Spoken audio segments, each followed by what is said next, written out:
Hello, Assalamu alaikum. I'm Dr. Muhammad Asif. I welcome you to my channel. In this video, I will discuss OET.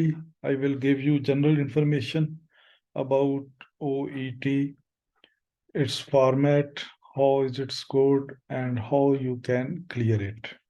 So let's start. पहले ये देखते हैं कि इस video में क्या क्या है. जनरल इंट्रोडक्शन, फिर OET किस तरह से डिफरेंट है डॉक्टर्स के लिए और नर्सेज के लिए, OET format, listening, reading, writing, speaking. तो ये 4 स्किल्स हैं, इनको सेपरेटली डिस्कस करूंगा. उसके बाद how the test is scored, how can you clear OET with confidence. OET assesses the language fluency of healthcare professionals seeking to work, study in English-speaking countries. OET assess करता है आपकी language fluency अगर आप English speaking country में जाना चाह रहे हैं वर्क के लिए या स्टडी के लिए. OET assesses listening, reading, writing and speaking. तो ये 4 स्किल्स का टेस्ट है. There is a separate sub test for each skill area. तो इन सब 4 टेस्ट के आगे फर्दर डिविजन्स हैं, फर्दर सब टेस्ट हैं, फर्दर सब स्किल्स हैं जिनका टेस्ट होता है. The subtests for listening and reading are common to all professions. तो सब प्रोफेशनल्स के लिए लिसनिंग और रीडिंग सेम है. The writing and speaking sub test are specific to each profession, जबकि राइटिंग और स्पीकिंग हर प्रोफेशन के लिए डिफरेंट है. These subtests are designed to assess the ability to use English appropriately in the relevant professional context. तो OET का मकसद ये है कि चेक किया जाए कि क्या आप इंग्लिश को अप्रोप्रिएटली यूज कर सकते हैं अपने प्रोफेशनल कॉन्टेक्स्ट में. 12 हेल्थ प्रोफेशनल्स जो हैं वो इसके लिए एलिजिबल हैं. Medicine, nursing, dentistry, occupational therapy, physiotherapy, pharmacy, etc. In general, the OET test is different for doctors and nurses. The reading and listening tests are similar. The writing and speaking parts are different. तो reading और listening जो है वो similar है, जबकि difference है वो writing और speaking parts में. तो ये है टेस्ट का फॉर्मेट. ये 2 hours और 45 minutes का टेस्ट है. पहले है लिसनिंग टाइम 40 minutes और लिसन एंड आंसर 42 क्वेश्चंस. तो 42 क्वेश्चंस का आंसर देना है आपने इसमें. Reading 60 minutes, read and answer 42 questions. Writing 45 minutes, 1 professional letter. आपने एक लेटर लिखना होता है. राइटिंग जो है वो थोड़ा सा बाकी टेस्ट से मुश्किल है और इसी में जनरली प्रोफेशनल्स जो हैं वो स्ट्रगल करते हैं. और उसके बाद स्पीकिंग है, 20 minutes है और इसमें 2 रोल प्लेज शामिल होते हैं. 2 रोल प्लेज हैं जो कि करने होते हैं. Listening 45 minutes, 3 task common to all 12 professions. सारे प्रोफेशंस के लिए लिसनिंग टास्क जो है वो सेम है. तो उसमें क्या है, you will be played a number of audio recordings from a hospital और clinic. You will be expected to listen to the recording once only and answer some questions. Recording एक बार ही प्ले की जाएगी और आपसे ये तवक्को की जाएगी कि आप उसको सुनकर क्वेश्चंस को जवाब दे सकते. Shows candidates can follow and understand a range of health-related spoken materials such as patient consultations and lectures. तो इस listening test का मकसद क्या है? इसका मकसद ये है कि ये चेक किया जाए कि आप पेशेंट कंसल्टेशंस और लेक्चर्स को सही तरह से सुन सकते हैं, समझ सकते हैं या नहीं. Part A assesses your ability to identify specific information during a consultation. तो इसमें फोकस जो है वो स्पेसिफिक इंफॉर्मेशन पे है. You will listen to 2 5-minute health professional patient consultations. तो आप 5 मिनट की 2 ऑडियोज जो हैं वो सुनेंगे. And you will complete the health professionals notes using the information you here. और जो इंफॉर्मेशन आप सुनेंगे उसके मुताबिक आप जो है वो नोट्स कंप्लीट करेंगे. Part B assesses your ability to identify the detail, gist, opinion or purpose of short extracts from the healthcare workplace. तो पार्ट 1 के अंदर आपने सिर्फ इंफॉर्मेशन को नोट करना होता है. पार्ट 2 में आपने फिर थोड़ी सी डिटेल या ओपिनियन या पर्पस, उसको जो है वो चेक करना होता है. You will listen to 6 1-minute extracts, for example, team briefings, handovers, or health professional patient dialogues, and you will answer one multiple choice question for each extract. Part C assesses your ability to follow a recorded presentation or interview on a range of accessible healthcare topics. तो ये एक lecture भी हो सकता है कि आप एक लेक्चर को सुने और उसको समझें और उसके मुताबिक जो है वो क्वेश्चंस को रिस्पॉन्ड करें. You will listen to 2 different 5-minute extracts and you will answer 6 multiple choice questions for each extract. Reading 60 minutes, 3 tasks common to all 12 professions. तो सबके लिए रीडिंग जो है वो सेम है. You will be given some healthcare academic text to read and be asked to answer some questions based on what you have read. Shows candidates can read and understand different types of text on health related subjects. तो इसमें आपकी reading ability को check किया जाता है. Part A assesses your ability to locate specific information from 4 short texts in a quick and efficient manner. तो part A में आपने सिर्फ स्पेसिफिक इंफॉर्मेशन को आइडेंटिफाई करना होता है और उसको पिक करना होता है. The 4 short text relate to a single health care topic and you must answer 20 questions in the allocated time period. The 20 questions consist of matching, sentence completion, and short answer questions. तो ये इस तरह के जो है question types होंगे. Part B assesses your ability to identify the detail, gist, or purpose of 6 short texts sourced from the healthcare workplace, 100 to 150 words each. The text might consist of extracts from policy documents, hospital guidelines, manuals, or internal communications such as email or memos. For each text, there is one 3-option multiple choice question. तो इस तरह से part B के अंदर आपने detail, gist या purpose को जो है वो सिलेक्ट करना होता है. पार्ट 1 में आपने सिर्फ इंफॉर्मेशन, जबकि इसमें आपका रोल थोड़ा सा एक्सटेंडेड है. आपने उसका पूरा उसकी जिस्ट जो है वो आपने प्रोवाइड करना होती है. Part C assesses your ability to identify detailed meaning and opinion in 2 texts on a topic of interest to healthcare professionals, 800 words each. तो पार्ट सी रिलेटिवली थोड़ा सा जो है ये मुश्किल होता है.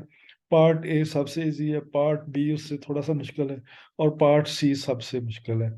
और डॉक्टर्स, नर्सेज और दूसरे हेल्थ प्रोफेशनल्स को पार्ट सी में प्रॉब्लम ज्यादा आता है. For each text you must answer 8 4-option multiple choice questions. तो इसमें आपने जो है वो 8 क्वेश्चंस का जो है वो जवाब देना होता है. Writing 45 minutes, 1 task specific to each profession. जैसा कि आप जानते हैं कि बाकी तीनों टास्क में डॉक्टर्स, नर्सेज और बाकी हेल्थ प्रोफेशनल्स जो हैं वो अच्छा परफॉर्म कर लेते हैं, जबकि राइटिंग टास्क में उनको प्रॉब्लम का सामना करना पड़ता है, क्योंकि उसमें जो डिजायर्ड ग्रेड बी है वो जनरली नहीं आता. C+ से भी काम चल जाता है, लेकिन उसमें भी डॉक्टर्स को, नर्सेज को और दीगर प्रोफेशनल्स को मसाइल का सामना करना पड़ता है. तो सबसे इम्पोर्टेंट जो है वो राइटिंग टास्क ही रह जाता है. One task specific to each profession. You will be given some case notes about a patient that you have been caring for, and you will be required to write a letter to another healthcare professional to explain what has happened to them. तो एक professional letter आपने लिखना होता है, जिसमें आपने letter के format को भी फॉलो करना होता है और उसमें लेटर के पर्पस को भी क्लियर करना होता है और राइटिंग के जो मैकेनिक्स हैं उनको भी फॉलो करना होता है. Shows candidates can write a letter in a clear and accurate way which is relevant for the reader. तो इसी चीज को चेक करना होता है कि आप एक जो है वो इफेक्टिव लेटर लिख सकते हैं या नहीं. The writing subtest consists of one profession specific task based on a typical workplace situation. The writing test takes 45 minutes to complete, 40 minutes to write your letter, and 5 minutes at the start to read the case notes on which to base your writing.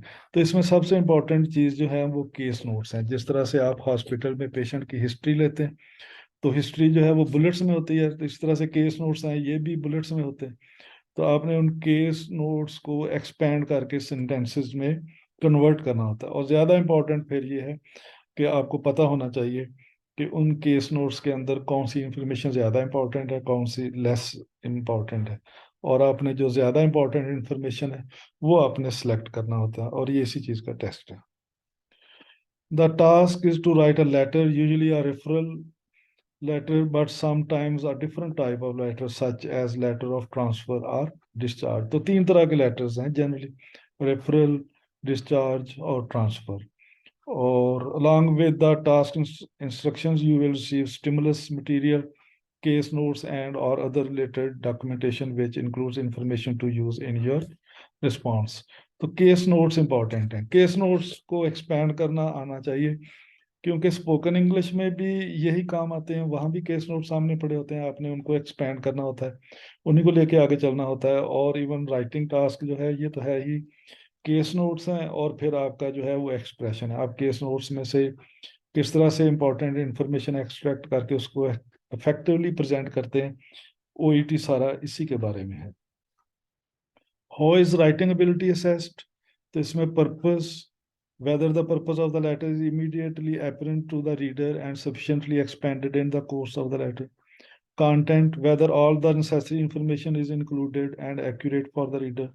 Conciseness and clarity, whether unnecessary information is omitted so that the letter is an effective summary for the reader. तो purpose, content, conciseness and clarity, तीन requirements ये हो गई। और उसके बाद है genre and style, organization and layout, language. Language important है, whether the accuracy of the grammar, vocabulary, spelling and punctuation communicates the necessary information to the reader. तो इसमें जहां भी प्रॉब्लम होंगे वो आपके ग्रेड को डायरेक्टली इफेक्ट करेंगे। स्पीकिंग 20 मिनट्स की, 2 tasks specific to each profession. You will play the part of a nurse or doctor, and you will be expected to have a conversation with an examiner, answering their questions and giving a medical consultation. Shows candidates can effectively communicate in a real life context through the use of role plays. तो इसमें आपने role play करना, और उसमें फिर आपने अपने communication skill और क्लिनिकल कम्युनिकेशन स्किल्स दोनों जो हैं वो इस्तेमाल करना होते हैं। Speaking subtext consists of 2 profession-specific role plays and is delivered individually.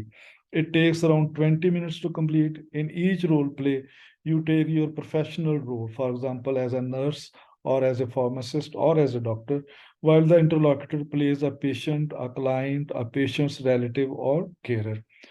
For veterinary science, the interlocutor is the owner or carer of the animal. तो अपने प्रोफेशन के हिसाब से आपने अपना रोल प्ले करना होता है उसमें। और इसमें आप असेस किए जाते हैं, इसमें लिंग्विस्टिक क्राइटेरिया है, इंटेलिजिबिलिटी, कि आप किस तरह से आपकी बात की समझ आती है या नहीं, fluency, appropriateness of language, sources of grammar and expression. तो ये सारी चीज़ें जो हैं ये टेस्ट होती हैं। और क्लिनिकल कम्युनिकेशन में जो है ये आपके 5 skills जो हैं ये टेस्ट होते हैं: relationship building, understanding and incorporating the patients perspective, providing structure, यानी कि आप कम्युनिकेशन को किस तरह से आगे लेके जा रहे हैं, वो पेशेंट तक पहुंच रही है, आप उसको प्रॉपरली हैंडल कर रहे हैं या नहीं। इंफॉर्मेशन गैदरिंग, आप पेशेंट से कैसे इंफॉर्मेशन ले रहे हैं, और इंफॉर्मेशन गिविंग, और आगे इंफॉर्मेशन किस तरह से प्रोवाइड कर रहे हैं। तो ओईटी जो है ये स्कोर कैसे होता है? OET score 450 to 480, or can communicate very fluently and effectively with patients and health professionals using appropriate register, tone and lexis. तो इसमें रजिस्टर का मतलब ये होता है कि आप अपने सब्जेक्ट रिलेटेड टर्मिनोलॉजी यूज करते हैं या नहीं, और लेक्सिस से मुराद जो है वो है वोकेबलरी। तो अगर आपने ग्रेड ए अचीव करना है ओईटी में, तो आपका जो है स्कोर 450 to 480 होना चाहिए, और ये आइल्स के 8 से 9 बैंड के साथ मैच करता है। और आइल्स में 8 या 9 बैंड कब आता है? when you have a fully operational command of the language with only occasional unsystematic inaccuracies and inappropriate usage. कि इवन इसके अंदर भी वो 100% परफेक्ट इंग्लिश जो है वो एक्सपेक्ट नहीं करते, लेकिन ये है कि फुली ऑपरेशनल कमांड जो है that is what is required. तो ये ए ग्रेड जो है ये राइटिंग के अलावा बाकी स्किल्स के अंदर तो आ जाता है। राइटिंग में जो है ये उस वक्त आएगा जब आपकी ग्रामर जो है वो बिल्कुल परफेक्ट होगी और उसके अंदर जो है वो कम्प्लेक्सिटी भी होगी और वैरायटी भी होगी। और ग्रेड बी जो है 350 to 440, इसके अंदर है can communicate effectively with patients and health professional using appropriate registered tone and lexis with only occasional inaccuracies and hesitations, shows good understanding in a range of clinical contexts। तो इसमें भी आपको जो है वो इंग्लिश में ग्रिप अच्छी होनी चाहिए, आपको जो है वो कॉन्टेक्स्ट के अंदर अपने आप को एक्सप्रेस करने की पोजीशन में होना चाहिए। और आइल्स में जो है ये इक्विवेलेंट है 7 to 7.5। तो इसमें जो है you have an operational command. तो 8 to 9 बैंड में था you have fully operational command, तो 7 to 7.5 के अंदर में से फुली का वर्ड जो है वो रिमूव कर दिया गया। तो इसमें सिर्फ ऑपरेशनल कमांड है, यानी कि इंग्लिश का लेवल थोड़ा सा जो है वो लोअर है 7 to 7.5 बैंड में। यानी बी ग्रेड में आपको ए लेवल की इंग्लिश जो है वो नहीं चाहिए, आप उससे थोड़ा सा लोअर लेवल की इंग्लिश के साथ बी ग्रेड अचीव कर सकते हैं। और सी ग्रेड जो है 300 to 340, can maintain the interaction in a relevant health care environment despite occasional errors and lapses and follow standard spoken language normally encountered in his her field of specialization। और ये आयट्स के 6.5 band के साथ जो है ये मैच करता है। और generally you have an effective command of the language despite some inaccuracies, inappropriate usage, and misunderstanding. You can use and understand fairly complex language, particularly in familiar situations। तो यहाँ पे लेवल इंग्लिश का जो है वो काफ़ी जो है वो डाउन है। तो अब जो है ओईटी कैसे किया जाए, उसके लिए क्या करना चाहिए, कौन सी चीज़ें इंपॉर्टेंट है। सबसे पहले है understanding the structure of OET. आपको बहुत क्लियरली पता होना चाहिए कि ओईटी में जो है वो 4 टास्क हैं, और फिर हर टास्क के अंदर उसके सब टास्क कौन से हैं, और हर सब टास्क में कौन सा स्किल टेस्ट होगा। अगर आपको ये एग्जाम से पहले नहीं पता तो फिर आपको एग्जाम में प्रॉब्लम होगा। Understanding the specific skills needed for each part of each task, mastering specific linguistic skills for each section of every task. आपको पता होना चाहिए कि आपको राइटिंग में कौन सा जो है वो किस तरह की ग्रामर चाहिए, आपको स्पोकन में किस तरह की ग्रामर चाहिए, आपको स्पोकन के फर्स्ट पार्ट में किस तरह की लैंग्वेज चाहिए, सेकंड में जो है वो किस तरह की लैंग्वेज चाहिए। और फिर जो इम्पोर्टेंट स्किल है ओईटी में वो है इंटरप्रेटिंग केस नोट्स। अगर आप केस नोट्स को अच्छी तरह से इंटरप्रेट करना जानते हैं तो फिर राइटिंग और स्पोकन दोनों में आपके बहुत सारे मसाइल हल हो जाते हैं। और each test requires specific language skill, different grammar rules and structures are needed for different skills, vocabulary, pronunciation, punctuation, connectors, signposts, फिर English for social interaction, relationship building. तो ये लिंग्विस्टिक स्किल्स हैं जो कि आपको डेवलप करने की जरूरत है, जिनको थोड़ा सा आपने जो है वो आप कह लें इम्प्रूव करना है या रिव्यू करना है।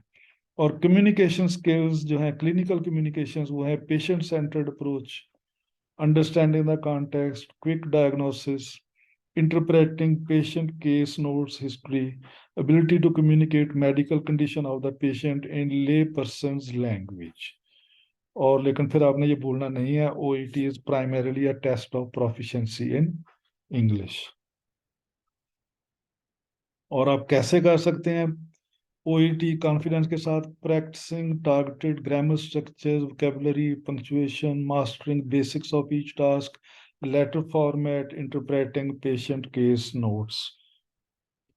और फर्दर क्या है, pronunciation of basic medical terminology, ये लिसनिंग में बहुत ज़्यादा इंपॉर्टेंट है। उसके बाद watching OET videos on YouTube, YouTube पे ओईटी के मतलब बहुत सारी वीडियोस पड़ी हैं, आप उनको अच्छा इस्तेमाल करें। इसी तरह से लिसनिंग टू मेडिकल पॉडकास्ट, ये भी बहुत अहम है। और रीडिंग को इम्प्रूव करने के लिए मेडिकल जर्नल्स पढ़ें और एक्सटेंसिव प्रैक्टिस करें।